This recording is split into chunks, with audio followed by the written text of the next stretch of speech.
This is the Asia Trade. I'm Shery in Tokyo. I'm Haidi, Stroud-Watts in Sydney. The top stories this hour.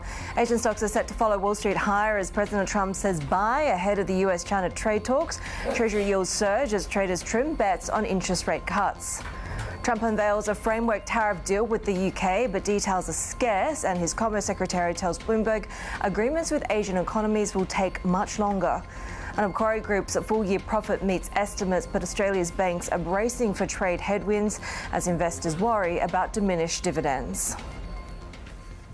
Take a look at how we're setting up for the Asian session. Really not a lot of movement at this point, but of course this after we already had the Nikkei gaining ground in the previous session. The Japanese yen weakened overnight towards that 146 level against the US dollar. At the moment, we are following Nintendo, also Toyota after the earnings results. And we do also have breaking news out of South Korea with the current account balance, not to mention the goods trade surplus, both widening. So we'll be watching out for that market as well. We have seen the Korean won weaken in the overnight session. Of course, we had a little bit of a rebound in the US dollar to that near 1 week high. Take a look at how futures are setting up. Of course, we have been watching that risk on session on Wall Street as well. Not to mention that we actually had the pound in the UK gaining ground against the US dollar, given that we had a more cautious Bank of England coming out and cutting rates. Right now, futures not doing much either for the US, but this as we continue to watch, of course, all of the trade developments with the UK, not to mention, of course, the China-US trade talks this weekend as well, Haidi. Yeah, let's get some more on the UK trade deal with the US. It's bringing up Bloomberg editor John Harney. So, John, this is sort of, I guess, you know, what the Trump administration is suggesting is a first cab off the rank. What do we know? It is more, as our Josh Wingrove and Catherine Lucy report, a framework and falls considerably short of the comprehensive, complete trade deal that the president suggested was in the offing just last night. It provides for broader markets in the UK for the US and speedier customs regulations.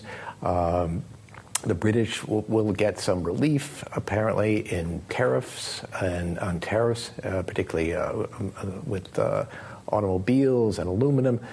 But much remains to be resolved and negotiated, so this is not a complete deal at all. Yeah, exactly. That's the point, right? I mean, it could be a blueprint, but as some experts have put it, it could be a blueprint to a nothing burger. What are we expecting from the U.S.-China trade talks also this weekend? Well, those are, you know, you must remember that the UK, of course, is an ally. China is an adversary. So President Trump said today that he might consider reducing the 145% tariffs on China if the talks go well. But his administration has not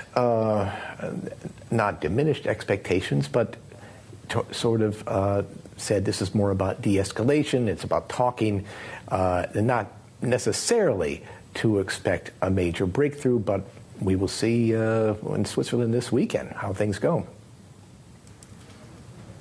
Bloomberg News editor John Harney there.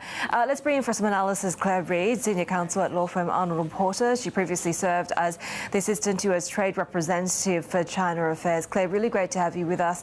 So first, I'll get your reaction to this agreement that's been secured between the US and the UK. I suppose it's a good starting point, but of course everyone's watching for the main talks between China and the US. Yes, well, I don't think that the UK deal should be viewed as anything like a template for the China deal. It's like, I don't know, yin and yang, maybe, where the UK is a very easy deal. There's no trade deficit. We basically don't have a lot of conflict with them in trade. And so it was relatively easy to come up with, you know, a big deal. Supposedly. A quick deal. I think we can definitely say it's quick. And I think it will be, I'm sure text is being written and that it will come out. But, you know, no time frames for any of that. So it's it's really quite a work in progress, I would say. I think Trump probably needed to announce something, and Britain was probably willing to participate because it does give them a little bit of a sense of security. China's a totally different story. We have a very complex relationship with them. Trump already secured a deal in his first administration that didn't go that well. And I think it's going to be a complicated negotiation that is going to start by trying to see if you can de-escalate the tariff levels, which seem to be really harming both sides of the equation right now. So there is definitely self-interest in trying to make that happen relatively soon. The other issues could take months, years, or never get solved. Yeah, it's interesting, some critics calling this UK deal a nothing burger, right? So many of the details left to be determined. Clearly, there's sort of the optics politically of seeing an off-ramp and a deal to be seen to be made. Is it also more challenging from China because from the outset, their sort of negotiating position is that the US started this, that they've been erroneous and unfair in the way that they've approached this, and that they need to kind of show some degree of good faith and of contrition before they can even have proper negotiations? That definitely was China's, and has been China's line, but you will probably recognize that China also had said that it wasn't going to start any talks until the United States took the tariffs off. And there have been no tariffs taken off. So, and the talks are starting. So I think we will see China, they're very good negotiators. We will see them exhibit some flexibility to the extent they don't feel they're losing face, and that they feel that it's basically in their self-interest. So we'll see. And they definitely don't want to lose faith when it comes to Hong Kong issues, Taiwan issues. Why is President Trump talking about Jimmy Lai?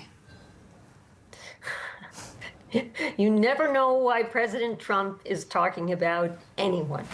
And certainly he pays more attention to the very wealthy, I would say. So it probably crossed his TV screen, or maybe there's a Trump insider who has spoken to him about Jimmy Lai. Those would be my two highest hypotheticals, I guess.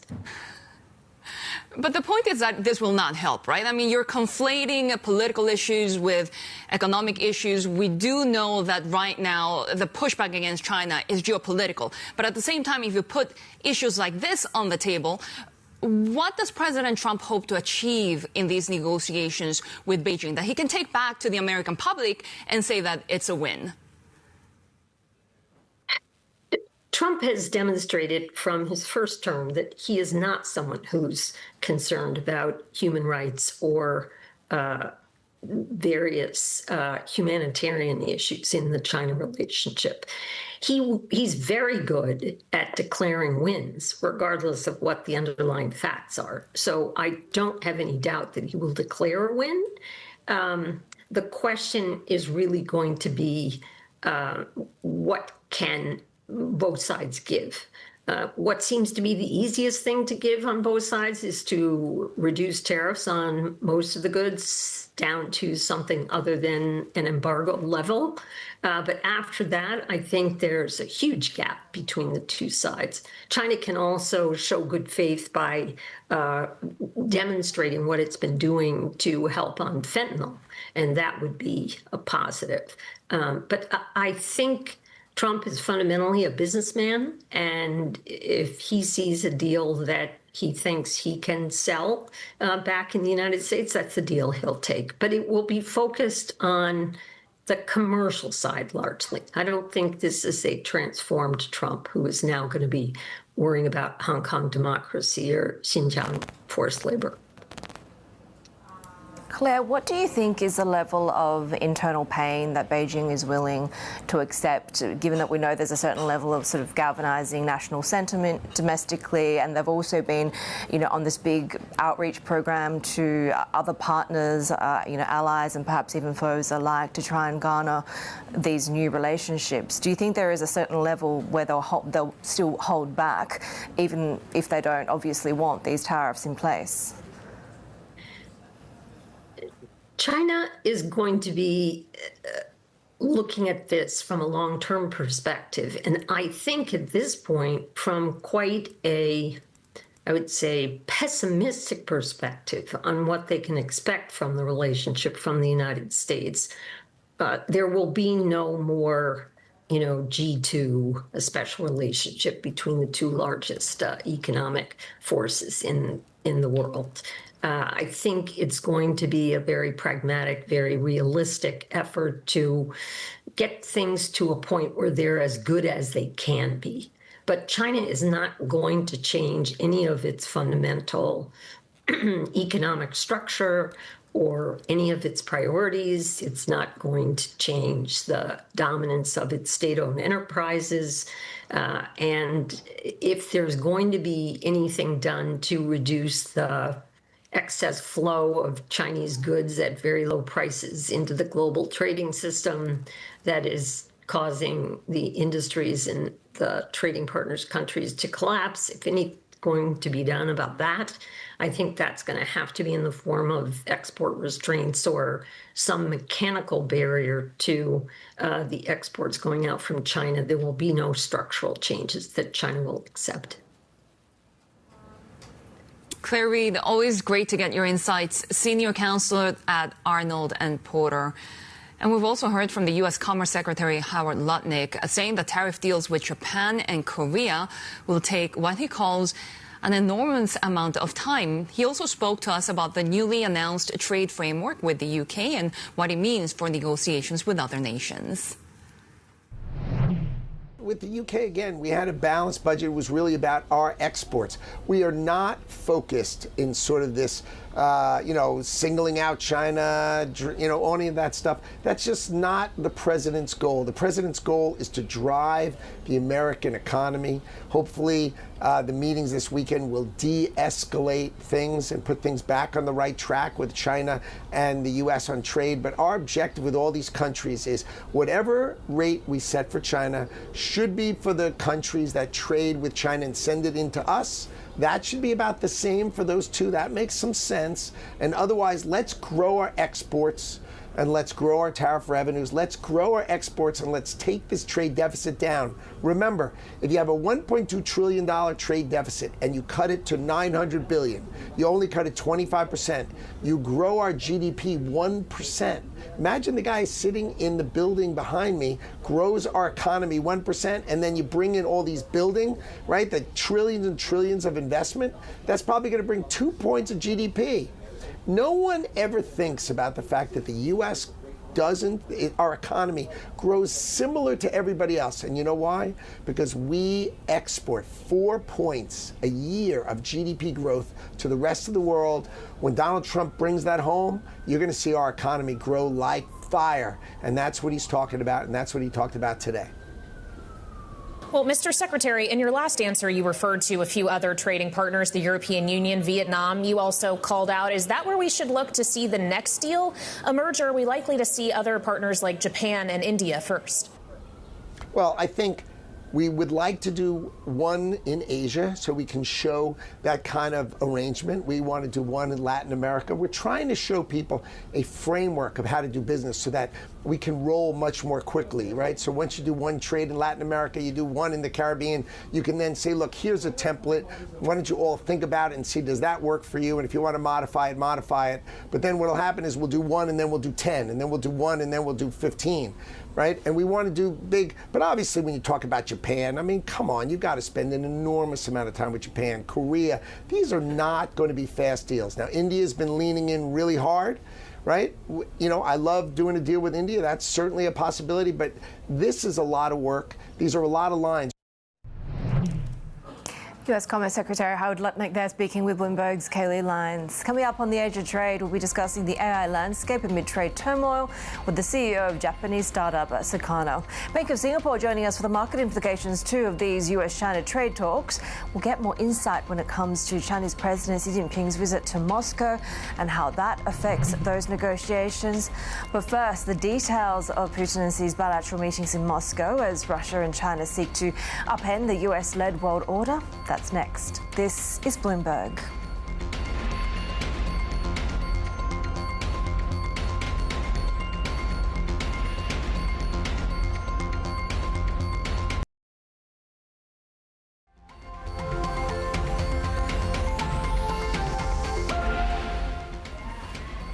Russian President Vladimir Putin and his Chinese counterpart Xi Jinping have met in Moscow, emphasizing their alliance as they seek to upend the U.S.-led world order.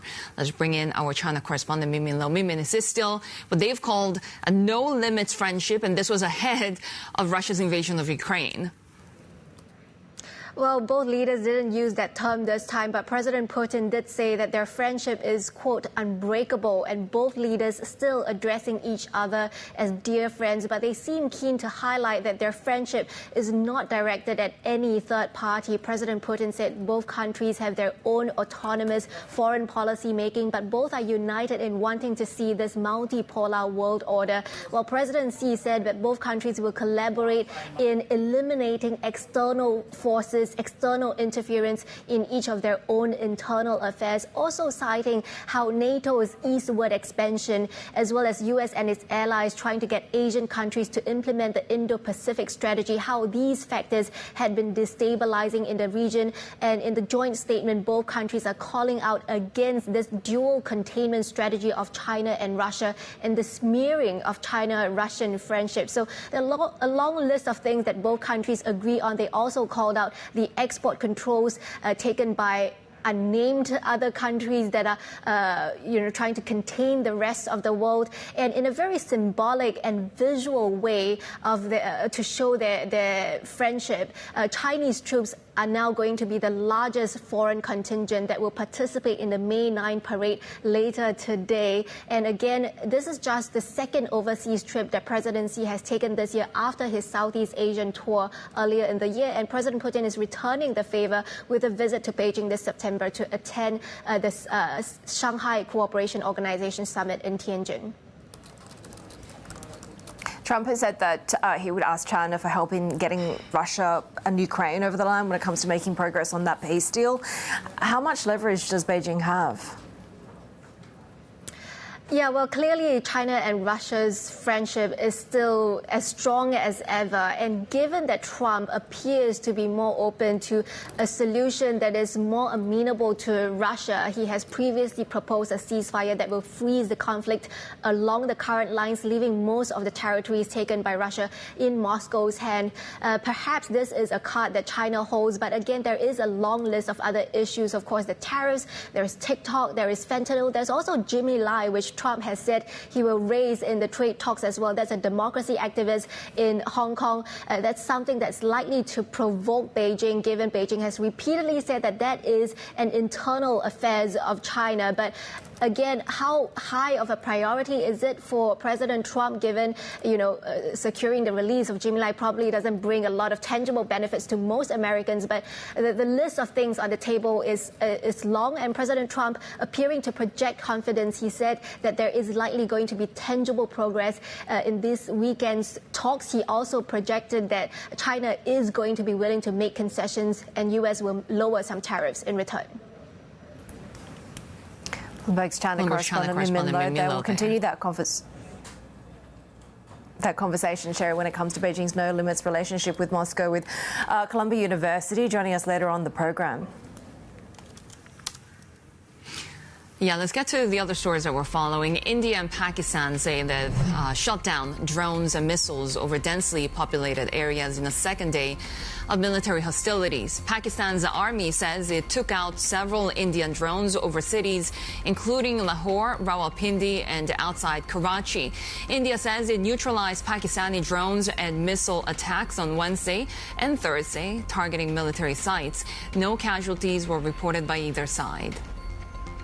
President Trump is calling for a 30-day ceasefire between Russia and Ukraine to pave the way for talks on a lasting peace deal in a social media post. Trump also threatened further sanctions if such a ceasefire wasn't respected. Earlier, Ukrainian President Volodymyr Zelensky says he had a good phone conversation with Trump discussing peace efforts and coordinating future contacts. President Trump is said to be pushing lawmakers to raise tax rates on some of the richest Americans as a way to offset other cuts in his signature economic package. Sources say Trump wants a new 39.6% tax bracket for individuals earning at least $2.5 million or couples making $5 million. Trump has called the package his one big beautiful bill to extend first-term tax cuts. China is considering a major overhaul of the way homes are sold. Bloomberg has learned that Beijing may require developers to sell only completed properties, moving away from the current pre-sale system. While sales of established homes have picked up modestly after government support, buyers remain concerned about developers' ability to finish new projects on time. Coming up next, the first American has been elected to head the Catholic Church. More on Pope Leo XIV and the challenges that he is facing as leader of the world's 1.3 billion Catholics next. This is Bloomberg.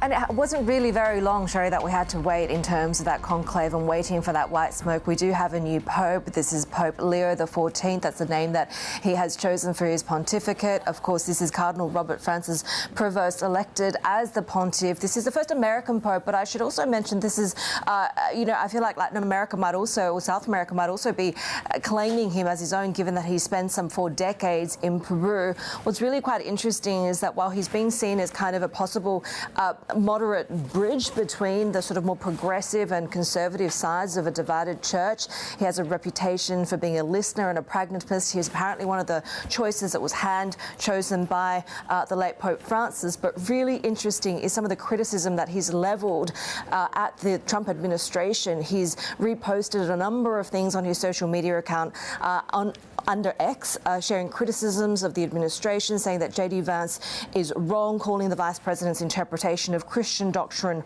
wrong. So very, very interesting there as we see the Pope having already waded into that conversation.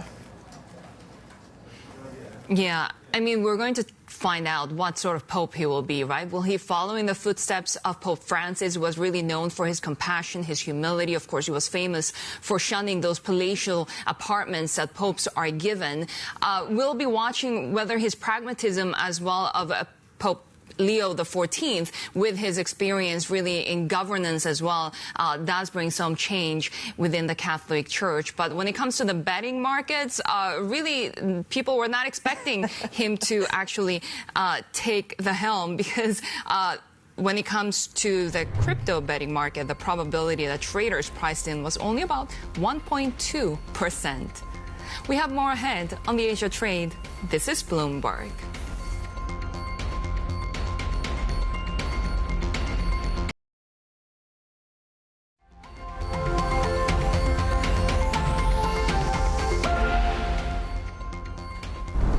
We don't have breaking news on the Bloomberg. We are getting the labor cash earnings here in Japan rising 2.1% year on year, which is really below economists' expectations. When it comes to real cash earnings as well, we're talking about a contraction of 2.1% instead of only 1.6% as was expected. So we are seeing this fall when it comes to wages in Japan, despite the expectation being that we'll continue to see increases given the positive round of annual labor negotiations, Shunto talks.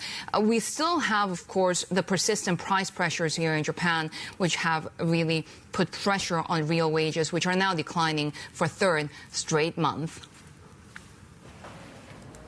Shery, let's bring in Garfield Reynolds now, who leads our Marcus Live Asia coverage. And, of course, you know, the sort of trade framework fumes that these markets are running on at the moment. One critic said that the one with the UK is a nothing burger. How much optimism is there, and how fragile is the sentiment? Well, I think there is plenty of optimism, and it's not because anybody has looked at that US-UK deal and thought, oh, wow, that's a brilliant deal. Solid, yes. That's solid. It's more just that, well, there has been a deal, and it fits in with President Trump continuing to talk up the prospects of a range of deals, and with China, even though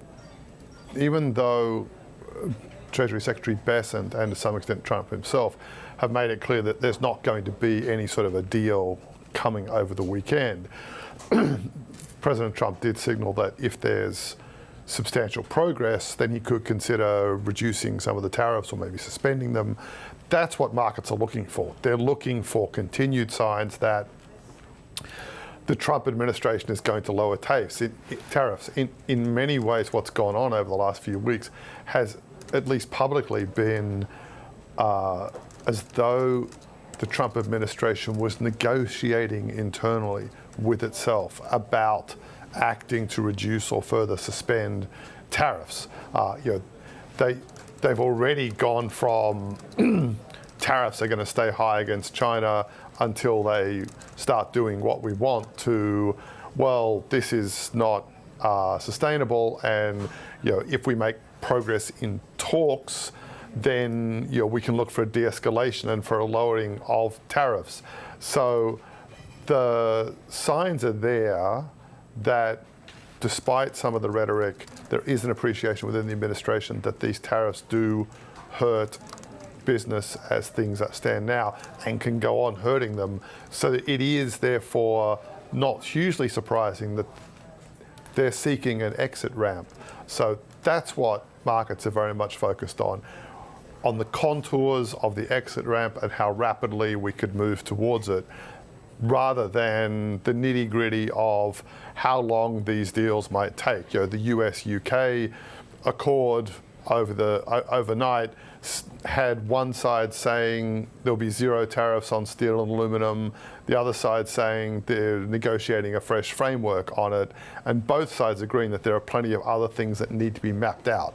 So an actual concrete free trade agreement and actual concrete reductions in tariffs are both going to take longer than simply, a couple of days to get together and have a cross-Atlantic phone call about it. But what matters for markets is the move towards, that lower tariffs are seen as coming.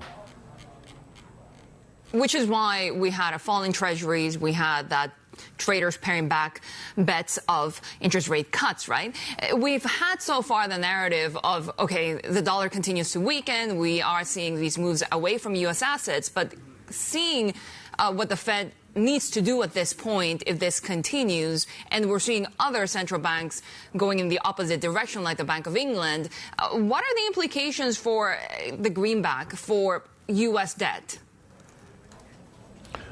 Well, as far as the greenback goes, it's been turning into something of a barometer for the moment on tariffs, a reverse barometer from the way we were originally reading it, I think back in January, February, where progress towards lower tariffs means a higher US dollar, partly because of a reduction in uncertainty, partly because the message has very much come through that the biggest hit to any economy from these tariffs will be the US.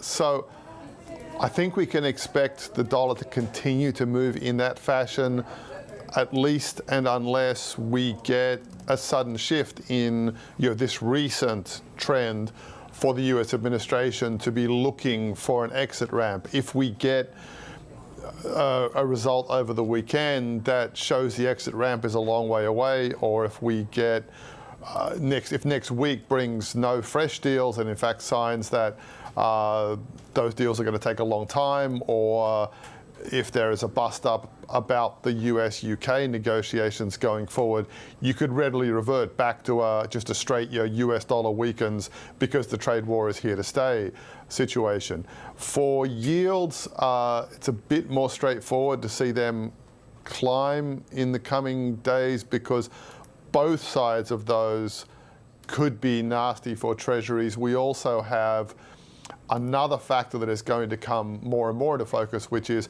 what's going to go on the fiscal side of things. Are we going to get a US budget deal that creates the risk of an increase in issuance in treasuries at a time when the market isn't all that sure about how many treasuries it wants to absorb? So US dollar yields, US yields are skewed more to the upside than the US dollar even.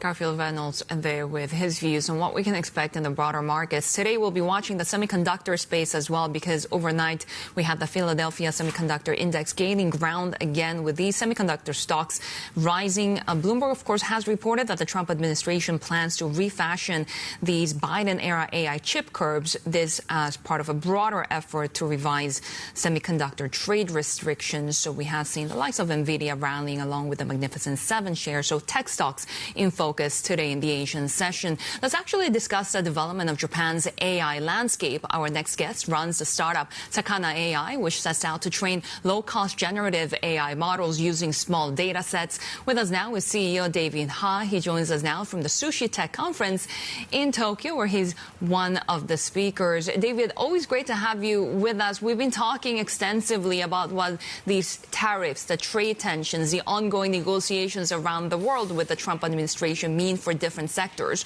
What does it mean for your business, for AI, especially based here in Japan?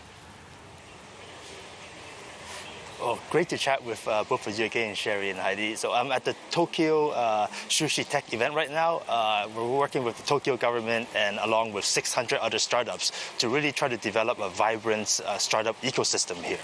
I'm going to have a talk later today with Taiwan's Digital Minister Audrey Tang about some of the issues you raised. Like the main theme is talking about open data, open models, and how that ensures that individuals, enterprises, and governments will have ensured that they have access and control over their own AI technology. Now, the issue you raise is, we're in a world of kind of deglobalization. The U.S. policy is more of a U.S.-centric going forward, and I think every country, every partner I'm talking to in Japan is concerned about how to deploy AI technology in their enterprises and even at the government level. So the issue is, can AI technology, especially as they become more powerful, be used in a trade negotiation? Would frontier AI models and frontier agentic systems be used as a bargaining chip, especially as more of these models become integrated into our lives and the workflow? Much of what our company is doing these days is developing agile small models that will work with enterprises even on-premise to address many of these issues. We're hoping to have more of this technology developed locally in Japan for the Japanese market, especially in the enterprise and the government sector. So we're quite, it is what it is in what's going on in the world right now, and we have to, make the best out of it and provide the solutions that Japan needs. And when you talk about conversations with the government, of course, we're also focusing on defense technologies as well, right? David, how important is this at a time when the world is becoming more geopolitically bifurcated, to have technologies developed by companies that are allies and can work together? I think this is a great issue. For a technology like AI, there's certainly the important element of collaboration. Japan is a key ally of the U.S., and I don't see that collaboration, especially in defense, going away anytime soon, or at least I hope not. But even recently in Japan, the defense tech sector is seeing an uptick. 2 months ago, there was a big startup events competition organized by the Ministry of Defense in conjunction with the Department of Defense in the U.S. Called the U.S.-Japan Innovation Competition, which our company participated in. And we're seeing more startups in Japan participating in defense tech, proposing solutions to the government in areas like biosecurity and disinformation. And I think this is going to continue to grow. One of the main concerns is the development of many of these foundation models or frontier models are increasingly US and Japan centric. And I think many of these defense technologies rely on some of these frontier capabilities, especially on the multimodal fronts. And like in Japan, like there's definitely concerns and the demand for models developed locally here to support the defense sector. How important is it that you have NVIDIA as a backer, and what sort of, I guess, nuanced relationship can you kind of describe for us there in terms of some of the benefits and perhaps a collaborative aspect as well? But NVIDIA is one of our key investors. I think it's great to have a partnership with NVIDIA. NVIDIA's chips do run the ecosystem increasingly on the training side. And I think, as of right now, Japan has access to NVIDIA technology. I don't believe that's going away anytime soon.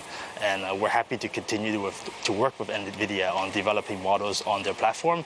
But at the same time, the technologies that we're developing is inherently not reliant on a single provider, especially when we're talking about smaller, agile models that work on edge devices. There's increasing demand, especially on the inference side, where there's more competition from other vendors as well, globally. So I think there will be more developments of foundation models that are, I would say, more of the agnostic in terms of a particular vendor. David, what are your views when it comes to the cost aspect, which obviously, major questions were being asked when we had the emergence of DeepSeek, some of these lower cost models from China. Do you think it's a game changer in terms of where the sort of value and cost proposition heads for the industry? I really think so. I mean, I don't think that China, especially the Chinese government, has planned this.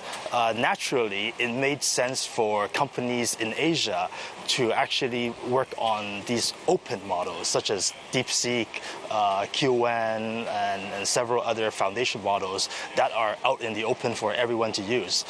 This has really been a booster in terms of developing application layer in Asia, not just in China. Even in the US and in Japan, many companies have been starting to building technology on top of open models, even produced in China, because they're like a competitor to US-based models and they're not proprietary. And I think this is one of the key aspects that the U.S. administration is also considering. As you previously mentioned in this news, some of the Biden regulations are being rolled back to be more in favor of open source. Many of the, it's a nuance, the policy of how much trade can be, of these AI technologies can be restricted. So I think, I'm quite bullish on these open source models being produced in China. I think we're seeing a similar wave in Asia and the rest of Asia, in Japan. And in fact, just a week ago, I was at a top AI conference called iClear, which was hosted in Singapore for the first time. And I'm definitely seeing a lot more energy in Asia, Asia-based companies, Asian universities to roll out frontier AI models. And I think this trend is just going to continue. We're going to see a trend away from U.S. developing some of the core frontier technologies, especially as efficiency improves, and we're going to see more of the innovation span out in Asia and Europe and other countries. David, always great to chat with you. David Ha, CEO at Sakana AI. Well, coming up, Toyota bracing for a bumpy year as global carmakers scramble to shield themselves from Trump's tariff turmoil. We get more of those details when it comes to the profit warning next. This is Bloomberg.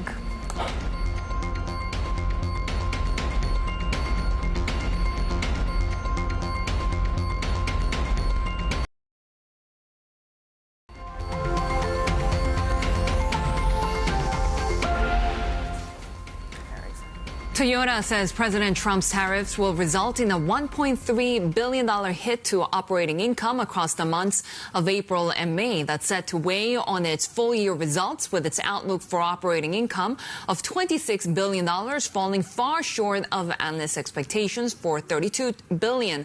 Let's bring in Bloomberg Intelligence senior analyst Tatsuo Yoshida. Tatsuo, so it's really not surprising given how much uncertainty is out there when it comes to these auto tariffs. Oh yeah, actually the tariff was already implemented in April, and Toyota results were solid. And then we are more interested in the guidance or outlook for this fiscal year. And Toyota anyway gave us some benchmark or anchor point yesterday. That was good. If they say, we don't know, that's right, like other automakers have done, right? Anyway, stripping out the tariff impact, Toyota's earnings are solid, which I believe. But of course, tariff remains the big uncertainty. But by showing the some anchor point, like operating profit of 3.8 trillion yen for this new fiscal year, I think that's a sort of reassuring thing for the investors. I don't expect 3.8 becomes all of a sudden 1 trillion yen. Right. Okay. So that's the thing. The reassurance. It's so important because, as we said, other automakers like Stellantis, Mercedes have just pulled out guidance altogether. What's the outlook then for the auto sector globally at a time when even the auto tariffs are just fluctuating? We heard that trade deal with the UK went from 25% auto tariffs to 10% auto tariffs. But the Japanese manufacturers, when it comes to the localization in North America, or in particular in the U.S., we've been working so hard to localize the production since 1980s because of the trade friction. So we are sort of prepared to locally produce the vehicles, including the supply chain thing as well. Right. Tetsuo, really good to have you with us. Tetsuo Yoshida, Bloomberg Intelligence senior analyst here covering Toyota for us. Of course, we had that earnings results, but this is not the only stock that we'll be watching at the open in Japan. Take a look also at Nintendo because it's now projecting weaker than expected initial sales of the Switch 2 amid tariff uncertainty. Nintendo now expects Switch 2 shipments to reach 15 million units in the year to March and is forecasting annual operating profit of $2.2 billion. Nippon Steel also set to report operating loss in the fourth quarter later today. Estimates expect Nippon Steel's net income to be $3.32 billion for the next fiscal year. Be keeping an eye on Macquarie when it opens at the top of the next hour, Shery, after the Australian Investment Bank reported net income of $2.4 billion. That met estimates. Paul Allen joins us now with more. So what's sort of the key takeaways? Yes, so that net income, as you say, meeting estimates, that was up 5.5%. The final dividend was also up, now $3.90. I think it was $3.85 before.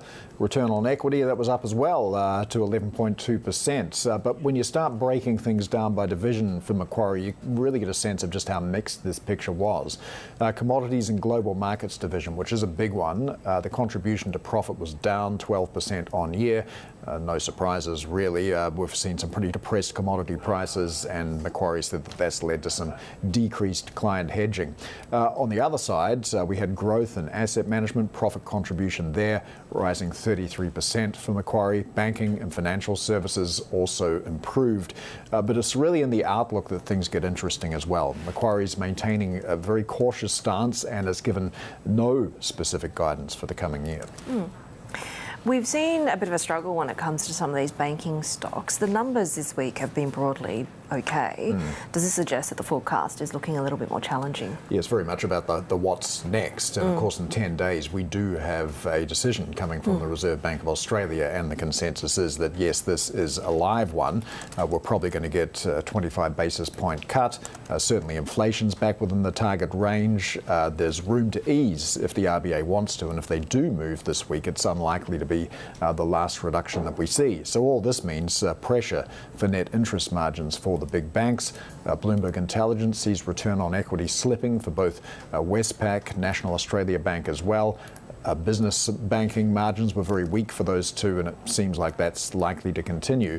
One thing we haven't heard this week is from Commonwealth Bank, which is the 900-pound gorilla of the ASX. It's more than 11% of the index by weight. Commonwealth reports on a more regular earnings schedule with most of the rest of the index, so we'll hear from them in mid-August. But certainly what we've seen this week gives us a preview of what we could expect later on. And if we look across the shares for those big banks, they're pretty much all lower. Westpac down about 9% this week. Bloomberg's Paul Allen. So banks on watch as we get into the start of trading here in Australia in about 8 minutes or so. We'll also be watching a couple of these names, Domain in particular. It looks like a deal has been agreed upon. CoStar has agreed to buy Domain with a $4.43 Australian cent share cash offer there. The Domain board has unanimously recommended a deal as well. Nine in particular intending to vote in favour of the scheme. So $4.43 Aussie offer from CoStar. Looks like it will be accepted in a scheme implementation deed with CoStar. The deal values the enterprise at $3 billion Aussie dollars. So we did see that sort of increase in the offer a little bit more recently in late March. The persuasion for Domain to open up its books there. This is really part of a global consolidation trend that we've seen across the property sector. Domain, of course, is the real estate online platform there. We've seen, of course, with the falling of borrowing costs, that a lot more activity in this space as well. We've heard from the CEO of CoStar, the American property giant, saying that he would invest heavily and add new features to Domain to reel in the market leader REA, saying that this is a space that's ripe for disruption due to underinvestment. More ahead on the Asia trade. This is Bloomberg.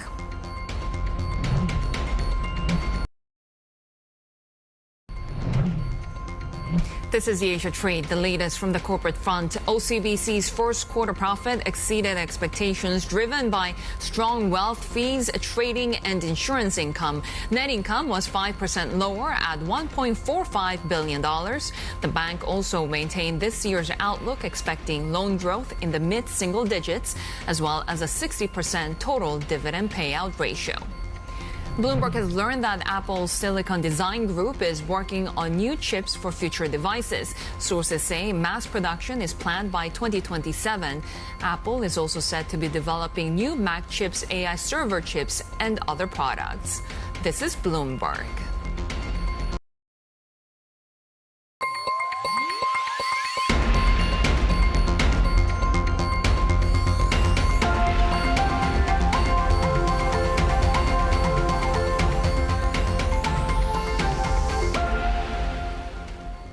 This is the Asia trade. We're counting down to Asia's major market opens after President Trump announced a trade framework with the United Kingdom, Haidi, but of course also ahead of the formal China-U.S. trade negotiations also this week. And we'll see if that positive sentiment that we had on Wall Street continues throughout the Asia session.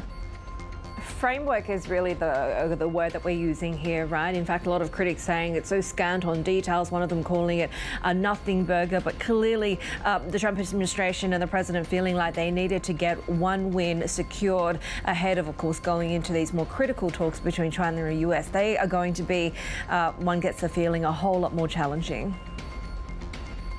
And investors really happy to get whatever they can get at this point, because we had that risk-on rally that I mentioned overnight as well. So let's see how it plays out in the Asian session, because we're seeing the Japanese yen continuing to weaken around that 146 level against the U.S. dollar. We had the dollar rebounding in the previous session. We'll be watching some key names today like Toyota, Nintendo. They reported earnings, but of course we also have Nippon Steel reporting later today. And you can see the Nikkei right now gaining 1% at the open. We also had labor cash earnings out of Japan, and we saw the real wage growth continues to decline, so that really a surprise to the downside. Of course, we have seen some caution from the Bank of Japan to normalize policy, so perhaps really giving some indication that that might be justified. Take a look at what the Kospi is doing at the open right now. We had already some gains in the Korean stock market. We're talking about the highest levels since March or so. The Korean won holding at that 1400 level. We have seen a little bit of weakness in the previous session given the rebound in the U.S. dollar, and the Kospi now gaining 0.3%. We have the current account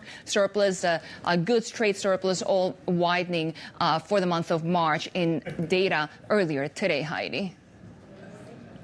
take a look at how we're setting up when it comes to the staggered trading session here in Australia for this Friday session. We've had quite a sort of a downbeat few trading sessions post that very strong election result of last weekend.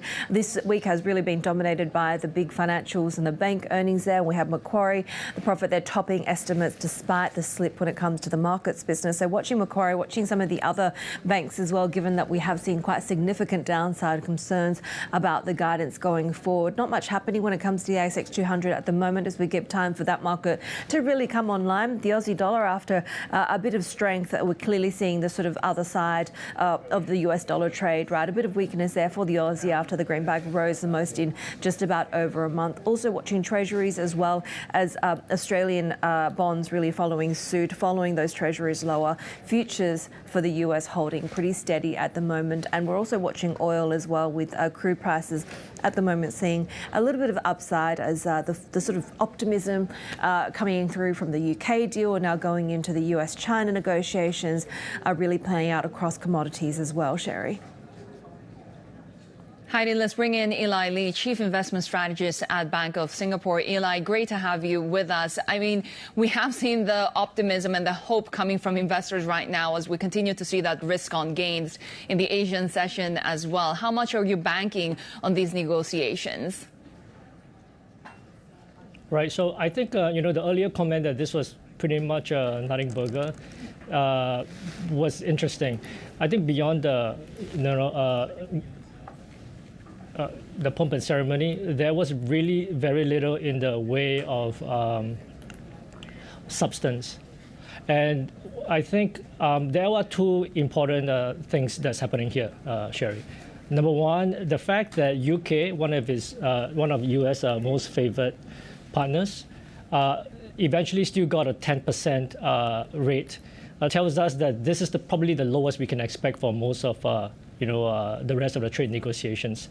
And number two, the fact that I think China is much more entrenched in a tit-for-tat escalation versus the UK is that we can expect the process with China going forward in terms of trade negotiations to be much more of an odyssey versus the UK. And that means that we should be a little bit circumspect about the positive reaction that we're seeing in the markets overnight, Shery. Yes.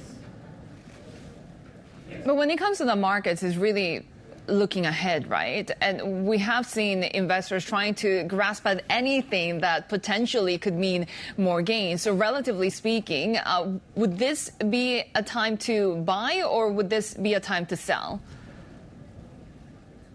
I think this is an interesting point in market share, and that's a great question. I think we are seeing this historical almost gap in valuations between US and the rest. Much of this a consequence of the US exceptionalism narrative over the last 12 to 24 months, and that is starting to reverse. So we think that the US equities market is probably in over its skis a little bit right now, but we see opportunities in the Hong Kong, China markets, and also in Europe as well. Europe is an interesting one, right? You're neutralising your US positioning in favour of overweight in Europe. What are you liking still? And I guess has that narrative changed from earlier, the sort of defence rearmament-driven story for Europe?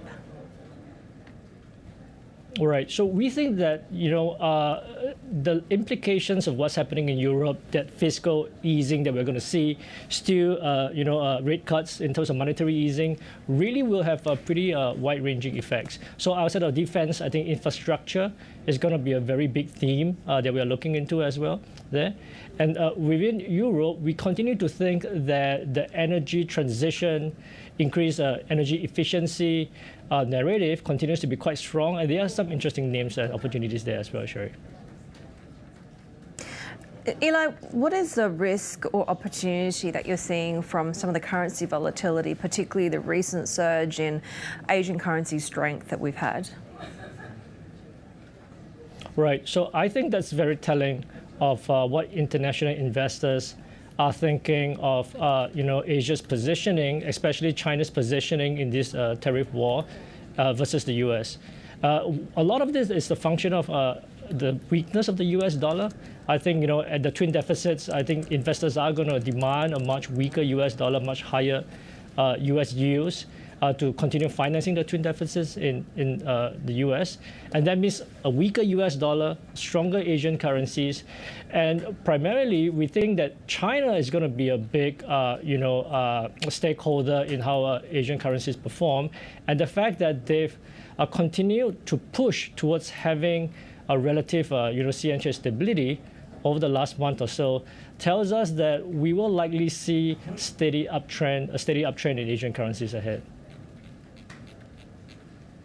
The stability that you talk about when it comes to the Chinese yuan, what does that mean for other Chinese assets?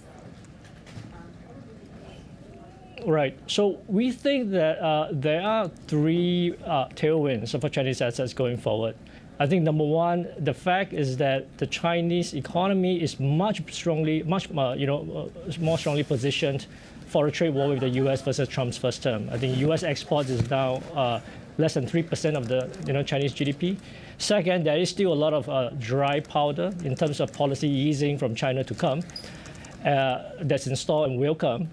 And finally, we do think that the valuations in Chinese assets continue to be quite undemanding, which will draw interest from international investors, especially if we do see the end of the Russian-Ukraine trade war, Russia being a key ally of China. And that means that the relative strength that we've seen in Chinese assets over the last month or so will likely continue. Eli, really great to have you with us. Eli Li, who's a Chief Investment Strategist at Bank of Singapore. Let's take a look at some of the stock movers that we're seeing earlier in the session. Domain is one that we're watching, the real estate platform here in Australia, with CoStar, the American property giant, agreeing to buy Domain at a price of $4.43 Aussie per share in a cash offer. This binding deal coming after that initial approach on February 21st. That final price per share is 42% higher than Domain's stock price before that first approach. We're also watching Nine Entertainment. This is the controlling shareholder of Domain. They hold just over 60% of ordinary shares. They'll get about 1.4 billion Aussie in cash proceeds from the deal, and they have intended to support that vote as well. We know that CoStar has said that Nine has underinvested in the platform, and they plan to reverse that trend. Also watching Macquarie as well, topping out a week of big bank earnings. The investment bank's annual profit exceeding analyst estimates. We saw pretty strong asset management fees, and that sort of counterbalanced the weakness across some of its commodities, global markets businesses there. And actually, in a bit of a rarity, we're seeing Macquarie Group actually up by about 3.25%, given some of the weakness that we've seen from some of the other banks that have released this week. Shery.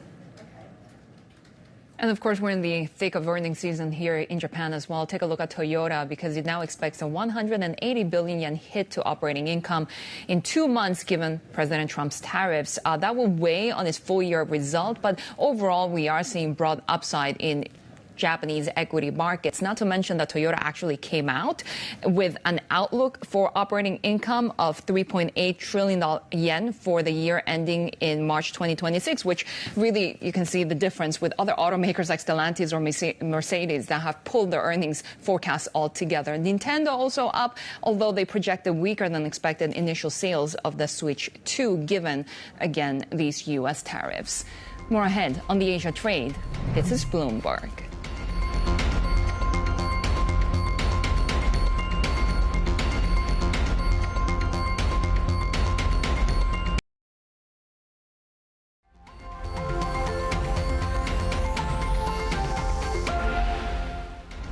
I believe that serious, pragmatic, in-the-room negotiations acting in the national interest are far better than performative politics, people slamming the door, floundering out, being performative but not actually delivering for working people. And I'll continue in the same vein. We've had 2 trade deals this week by acting in that way. Well, it could be. I mean, we're going to see. Right now, you can't get any higher. It's at 145, so we know it's coming down. I think we're going to have a very good relationship. UK Prime Minister Keir Starmer there, and President Trump talking about those trade negotiations, tariffs, the framework of a trade deal there. Let's get some more on this with our Bloomberg senior editor, Derek Wallbank. And Derek, framework is sort of the phrase that we're using. Some of the reaction has been pretty scathing. One analyst calling it a nothing burger. What's your take? I mean, my take, Heidi, is that it takes the temperature down. I mean, look, you have to start there before you get into the substance. And you know, I'm a substance guy. I love my details. I love my policy papers. But I'm also a tone guy, and we had been sitting here in a situation over the last month and a couple of days where the whole world was sort of sat there wondering what in the world is it going to take to bring the U.S. down a notch on some of these tariffs, especially after the Liberation Day announcements that Trump made, jacking tariff rates up to quite high levels on a lot of trading partners, and then up to 145% on most everything from China, continued sectoral threats to everything from pharma to lumber to movies to you name it. And the thing that you and I and Shery have been talking about over the last month and so was that we were all going to be looking for deal number one. What was going to be the context of deal number one? Who was it going to be with, and what was it going to take to get there? There is one way of looking at this that says this is a top-line deal that has a couple of commitments and is scant on a lot of things and bears little resemblance to one of those giant, massive trade pacts that gets negotiated over a year or 2 years or 5 years or whatever. The other way to look at this is to say, oh, that's what it takes. Okay, noted, copy, paste. And you're going to see a lot of countries around the world trying to figure out, how do we get ourselves in the position that Britain was in? Consider, Sir Keir Starmer is not somebody who got elected as some Trump-loving individual, right? He's a Labour Party prime minister with at least two other parties in the United Kingdom dedicated at their roots to trying to be closer to the Republican side of the aisle in a British context. So he's not exactly somebody who's ideological soulmates with this president.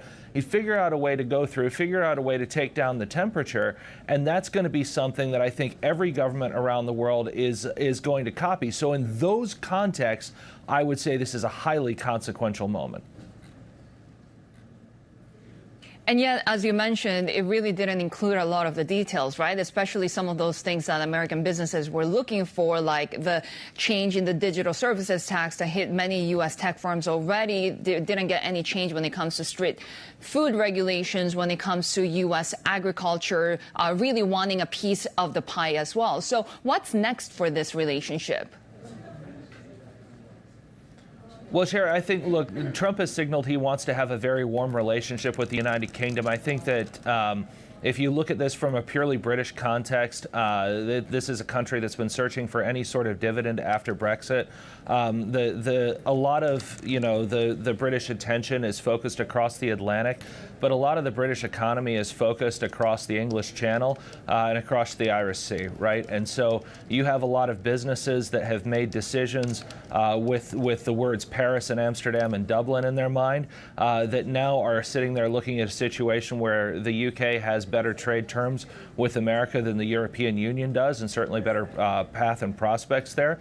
So that puts the UK into a relative situation that is maybe slightly more advantageous than they were this time a month and a half ago. So that's, I think, on that context. On the other side, look, we've seen U.S. officials talk about how they're trying to get other things over the table. I know that India, Japan, Israel are all places where we have reported that talks are ongoing, or you've seen big kind of outreaches, Vance to India, Netanyahu to the White House, Trump stopping by a meeting with Japanese negotiators. You don't have to sort of read into a magic 8-ball too much to see where things like that are going and where the levels of seriousness are. So I think there's some work on that. But look, my eyes right now go to this weekend, go to Switzerland, and go to the meetings that Scott Bessent and Jameson Greer are going to have with Chinese counterparts. The question there asked by our Anne-Marie Hordern in the White House was, is there a chance of not preemptively, but after, if things go well, of taking things down on the tariff level? Trump said there's certainly a chance. All things are possible. We live in a world now where the Pope's a Chicago guy who went to Villanova. So all things are possible in this world.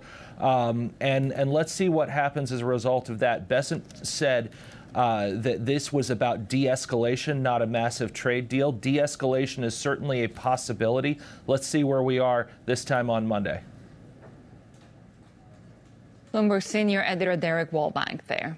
Russian President Vladimir Putin and his Chinese counterpart Xi Jinping have met in Moscow, emphasizing their alliance as they seek to upend the U.S.-led world order. Let's bring in our China correspondent Min Lo. Min, so we have heard them talk about this no-limits friendship. That was before Russia's invasion of Ukraine. Where are these two leaders at now?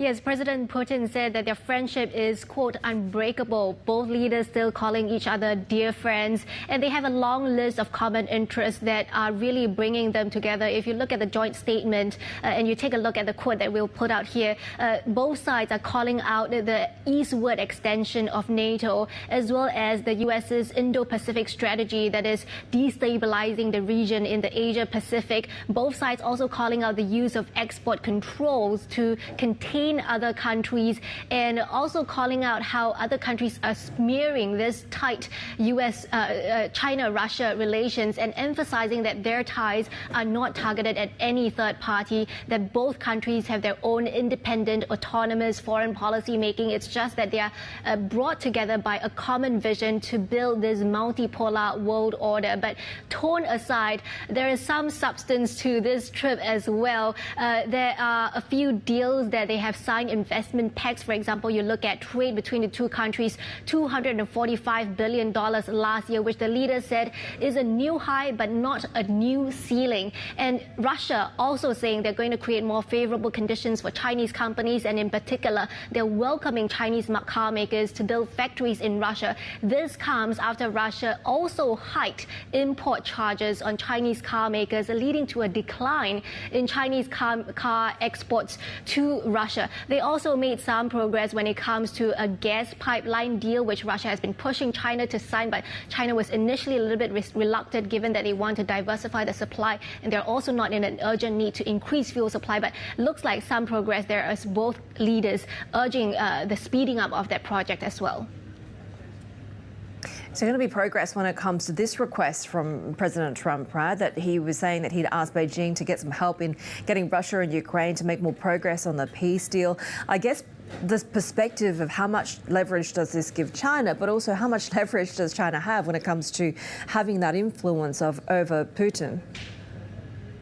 Yes, and both leaders did discuss the Ukraine war in their meeting. President Xi actually urging Russia and saying he expects Russia to cut a fair deal, that any deal will have to have the acceptance of both Ukraine and Russia through dialogue. But he also reiterated that the root cause of this crisis must be addressed, and the legitimate security concerns of the countries must be addressed. And I guess he is referring to what China has always referred to, the eastward expansion of NATO, really echoing what Russia had said about the source of this Ukraine war. Question is whether or not Beijing can be that mediator to broker the ceasefire, given the huge differences between President Zelensky's and President Putin's stance so far. But of course, Trump appears to be a little bit more amenable to cut a deal that is more favorable to Russia, leaving some of these territories that Russia has taken in Moscow's hand. That may perhaps provide an opening, but again, it's hard to say how this will turn, especially given the softening stance that the U.S. has turned, the softening stance that U.S. has towards Ukraine so far, especially after Trump cut that minerals deal with President Zelensky. Bloomberg's China correspondent Min Lo there. Well, the Bank of England has cut interest rates by a quarter percentage point in a divided decision, citing growth risks posed by the trade war. 5 policymakers voted for the move, with 2 seeking a larger reduction, 2 others wanting to hold. The BOE upgraded its growth forecast for this year to 1%, but lowered next year to 1.25%, while warning of two-sided risks to inflation. As the past few weeks demonstrate, the global economic environment remains an uncertain one. Interest rates are not on autopilot. They cannot be. Instead, the MPC must continue to respond carefully to the evolving economic circumstances and the outlook for inflation in the UK. Well, we did see UK stocks trimming those gains on that divided decision, but take a look at how stocks futures are trading in Europe and the UK with that opening at the moment. We're seeing Euro Stoxx 50 futures looking a little bit sort of sideways trading there. FTSE 100 futures a little bit more optimistic there, but the FTSE 100 repairing the gain earlier in the day after a much stronger rise on the back of gilt yields rising there as well. We're watching European equities as we get into potentially, as Mimim mentioned, a weekend of talks between the US and China that could potentially also yield some conversations on geopolitics within the region as well, particularly when it comes to progress on that Ukraine-Russia peace deal. Equities in Europe rising on the Thursday session, managing to snap that two-day losing streak there. But we'll see if the sort of enthusiasm over the US-UK trade deal permeates through to a Friday session as well, and whether that investor confidence really remain sustained, given some of the caution and rather lack of detail in this agreement. More ahead on the Asia trade. This is Bloomberg.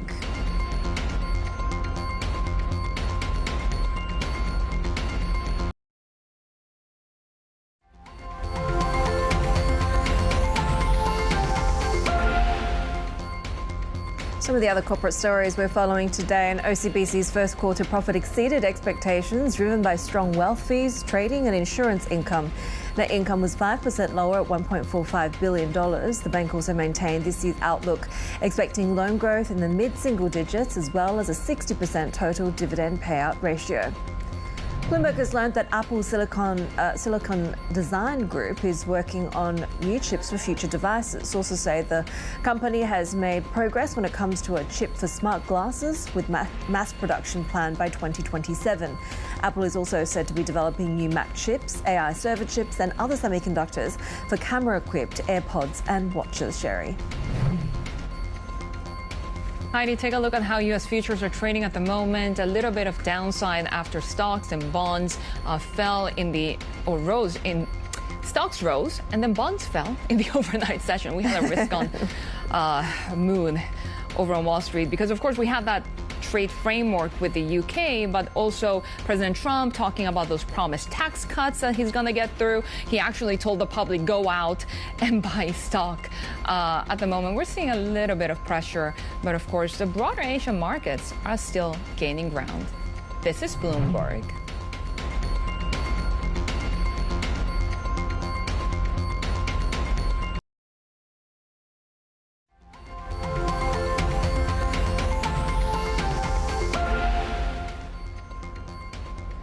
Take a look at how Japanese assets are trading at the moment. We are seeing broad upside with the Nikkei at the highest level since March, gaining for a second consecutive session as we have the Japanese yen also continuing to weaken past that 146 level against the U.S. dollar. And of course, today we're following those earning results and really the impact on the stock. Nintendo up 0.6%, projecting weaker than expected initial sales of the Switch 2.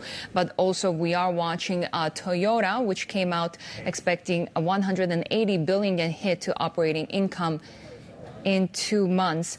We're also watching NTT Data Group at the moment, gaining 14% on earnings.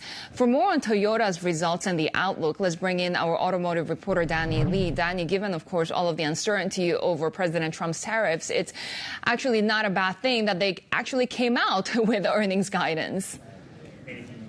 Yeah, I mean, the tariffs was a discussion, the talk for Toyota that dominated on Thursday. And here's the kind of number that you need to know. It is that $1.3 billion hit to operating income.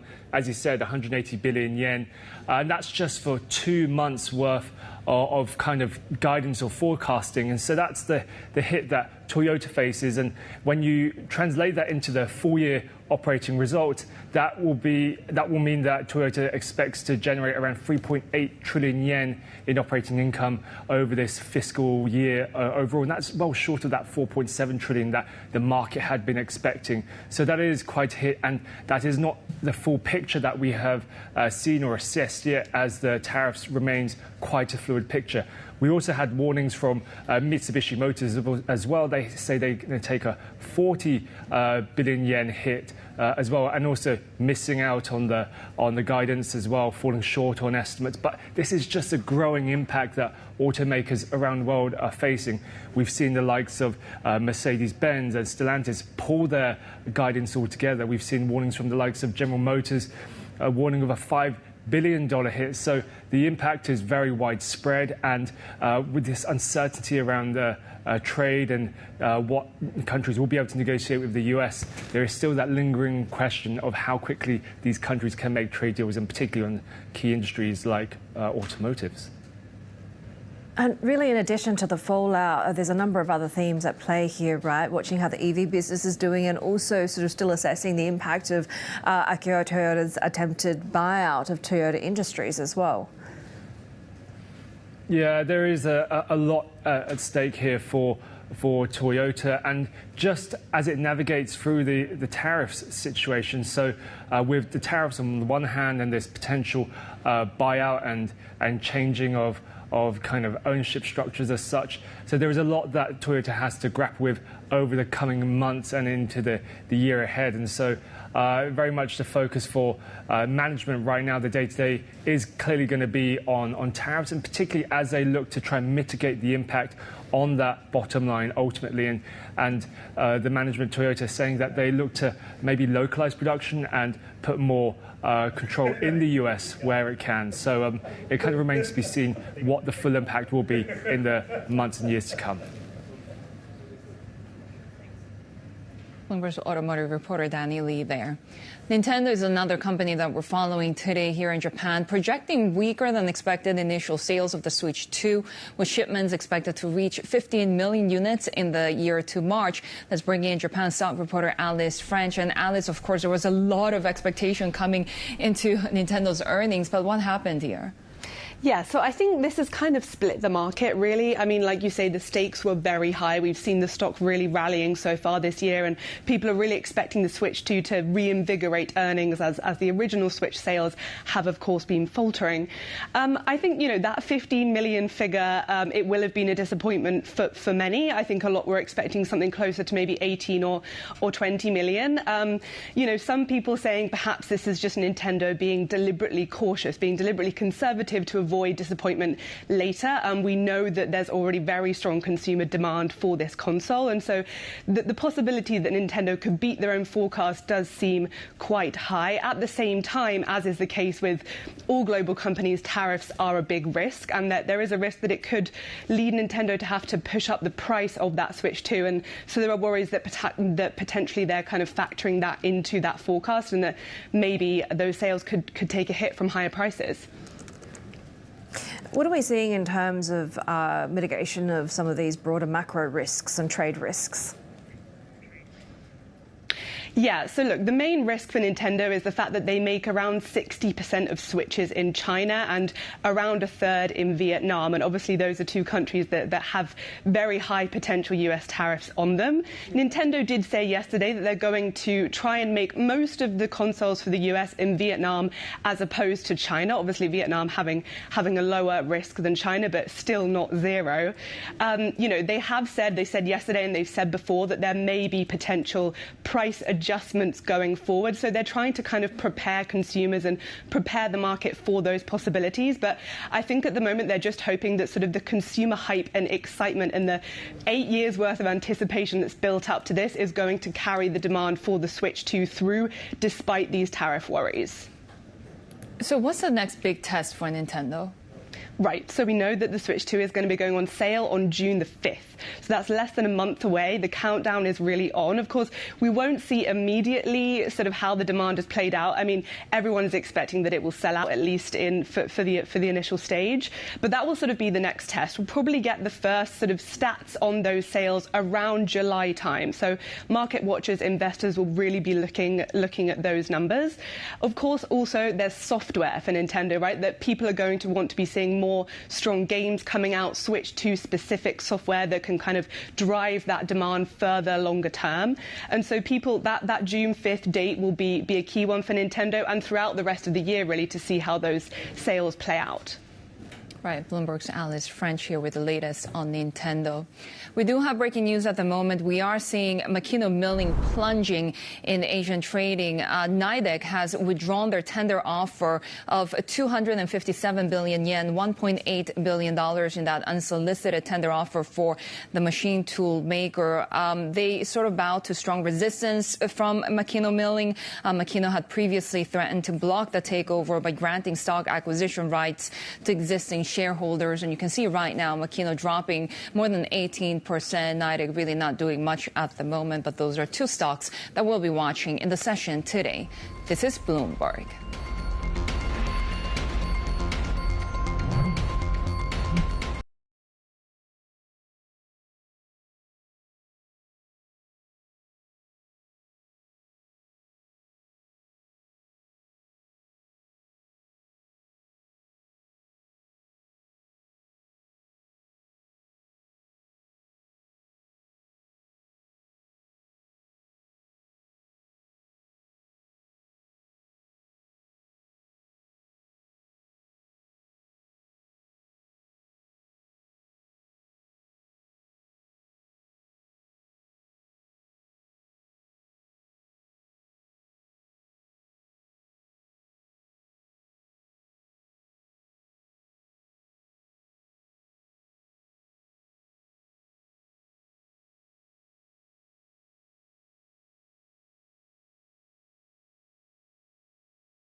The latest geopolitical stories we're following. India and Pakistan say they've shot down drones and missiles over densely populated areas in a second day of military hostilities. Pakistan's army says it took out several Indian drones over cities, including Lahore, Rawalpindi, and outside Karachi. India says it neutralized Pakistani drone and missile attacks on Wednesday and Thursday, targeting military sites. No casualties were reported by either side. President Trump is calling for a 30-day ceasefire between Russia and Ukraine to pave the way for talks on a lasting peace deal. In a social media post, Trump also threatened further sanctions if such a ceasefire wasn't respected. Earlier, Ukrainian President Volodymyr Zelensky said he had a good phone conversation with Trump, discussing peace efforts and coordinating future contacts. Russian President Vladimir Putin and his Chinese counterpart Xi Jinping have met in Moscow, emphasizing their alliance as they seek to upend the US-led world order. Xi says the two nations will continue to cooperate and eliminate external interference. Joining us now is Elizabeth Wishnick, who's a senior research scientist and scholar at Columbia University's Weatherhead East Asian Institute. And of course, this meeting coming just ahead of critical US-China talks over the weekend as well. But I guess I'll start by asking how you characterize this relationship, right? Is it still the friendship without limits? Has that been reaffirmed, or have the nuances changed? This time they call themselves a priority partnership, and that's reprising some of the description that they used previously. They haven't used the no limits designation since 2023, so that's gone by the wayside. What is new about this meeting is that they didn't re-emphasize the Chinese three no's: no alliance, no confrontation, no targeting third parties. This time they only talked about no targeting third parties. So, so that leaves a little bit of ambiguity about whether or not they have an alliance or not. And what about confrontation? That they blame on the U.S. and its allies. The ambiguity is super interesting, right? Particularly as we've heard from President Trump that he wants Beijing to exercise some leverage over Putin, over Moscow, in terms of making progress on the Ukraine peace deal. Is this something that's likely to be fruitful? I doubt that. I think Putin appreciates China's support. China has been the largest provider of dual-use technologies to Russia for the war effort and has been supporting Russian messaging on the conflict. We see that again in their joint agreement. Putin did say that Russia also appreciates China's willingness to play a constructive role in any peace process. But it's unclear what kind of role that would be at this stage. When it comes to this sort of dual approach that we're seeing from Beijing, obviously it doesn't want these tariffs, it's approaching these negotiations, and I think broader markets and onlookers think that the fact that they're talking at all is a good thing. But are they also more focused on being able to sort of drive this narrative of building relationships with other trading and diplomatic partners, that outreach of, soft and hard diplomacy, and ultimately the goal of, knocking off the US hegemony? How much of that is perhaps more valuable than getting a win on the trade front? Yeah, I think that's true. We do see a lot of discussion in their document, their joint statement about the global South, about engaging with a variety of different partners and organizations, and they do condemn hegemony and colonialism in their joint statement as well. So I think they're trying to go beyond, great power interactions and to diversify their policies, especially with the global South. I think that's definitely a change since the previous year. When it comes to the Ukraine war, we have seen even North Korea's involvement and the growing partnership between Russia and North Korea. What are the implications of that in its relationship with China? That's a very interesting question, and in this meeting we didn't really see much attention paid to that. They just repeated the same statement pretty much they had last year about they want to see a stable Korean peninsula. But China has a complicated relationship with North Korea, and I'm sure they're not happy that there could be some kind of quid pro quo between North Korea and China, North Korea and Russia, rather, over North Korean support for Russia and Ukraine, providing troops and military technology for the conflict. Because if Russia would help North Korea materially to modernize its weapon systems, that could have an impact on the Korean Peninsula, potentially lead to an arms race, even a nuclear South Korea or Japan. And I think that would not be very well received in China, because China borders on North Korea just as Russia does. And one expert in China once referred to North Korea's nuclear capability as a sword hanging over Northeast China. So it's a domestic security concern as well as a foreign policy concern for China. Elizabeth Wishnick, good to have you with us, senior research scientist and scholar at the Weatherhead East Asian Institute of Columbia University. The U.S. and China are set to begin tariff talks in Switzerland on Saturday with the goal of reducing tariffs and preventing a significant shock to both economies. Bloomberg's chief Asia economist Chang Shu joins us with a preview. What can we expect out of the negotiations this weekend? It's highly uncertain, right? At this stage, the fact both sides are willing to talk is something really positive, and yet we anticipate both sides will get into the talks with pretty tough stance. The expectations on both sides are still wide apart. If you look at the U.S. indicated that it wants fair trade and better control or tighter control on China's part on fentanyl trafficking. The U.S. has not been particularly specific on what's expected to achieve those objectives, and it's not clear at this stage to what extent the U.S. wants a broader discussion, for example, on China's government subsidies on certain industries and all the other grievances the U.S. has long complained about.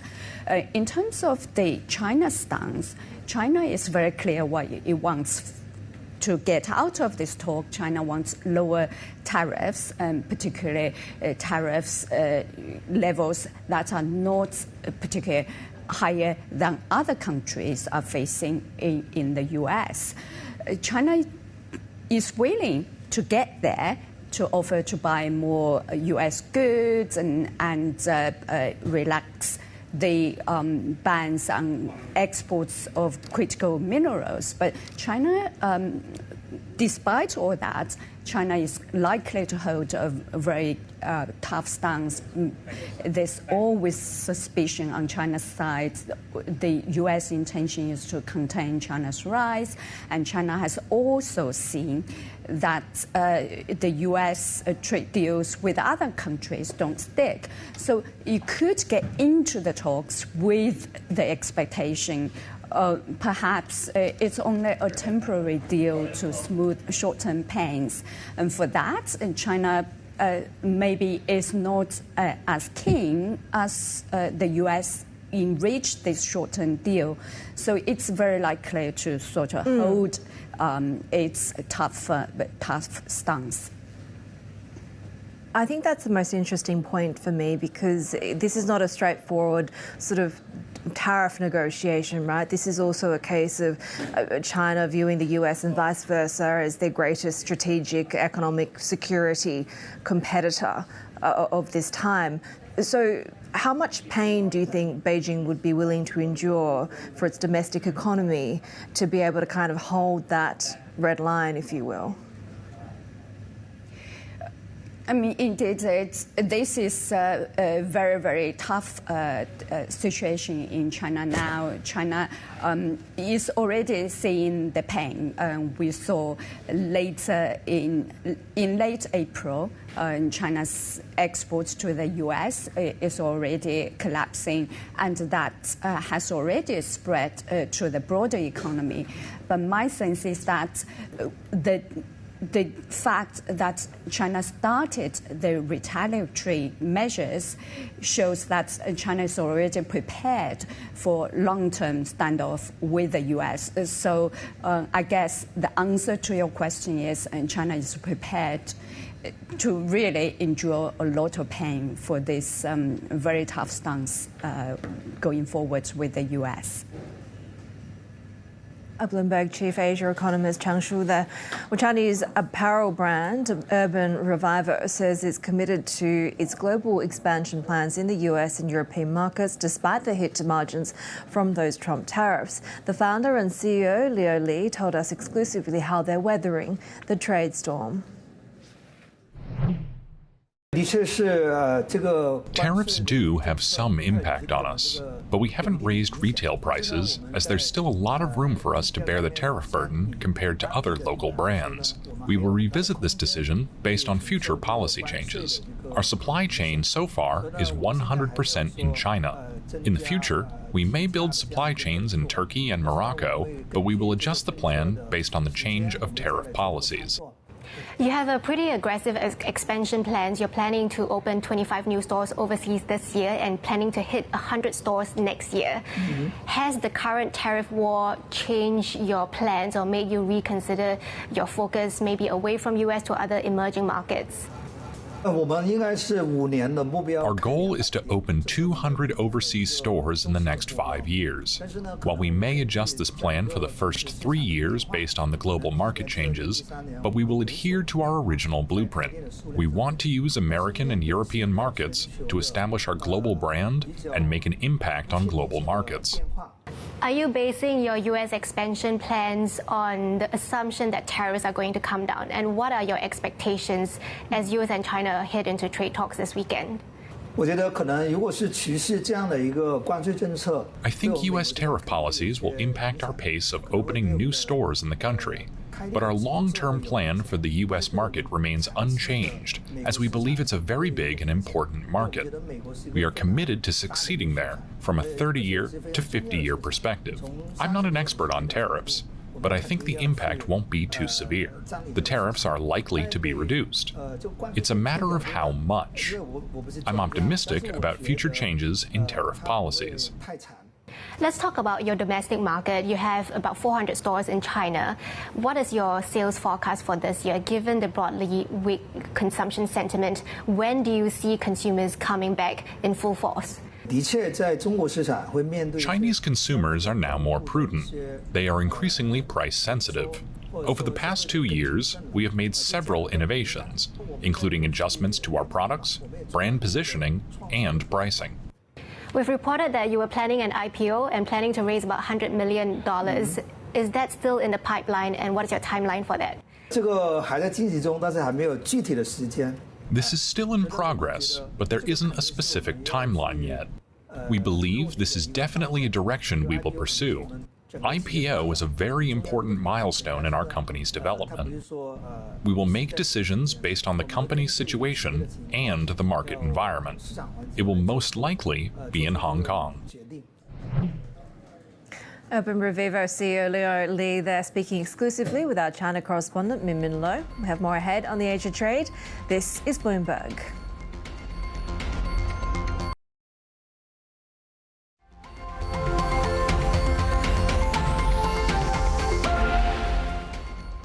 We're keeping an eye on NTT, not only because it's announcing earnings results later today, but also because we understand that they plan to take over NTT Data Group in a deal worth 2.37 trillion yen. It's really broadening its AI ambitions here. It will put artificial intelligence at the core of the group and give other units additional reach overseas, with NTT Data CEO saying that it will speed up decision-making to chase even bigger deals. And you can see the upside for NTT Data surging almost 14% at the moment. And of course, we're headed towards the open in China. This is what the future space looks like. And we are now seeing U.S. futures under a little bit of pressure. But this, of course, as we're seeing broad risk on sentiment across Asia.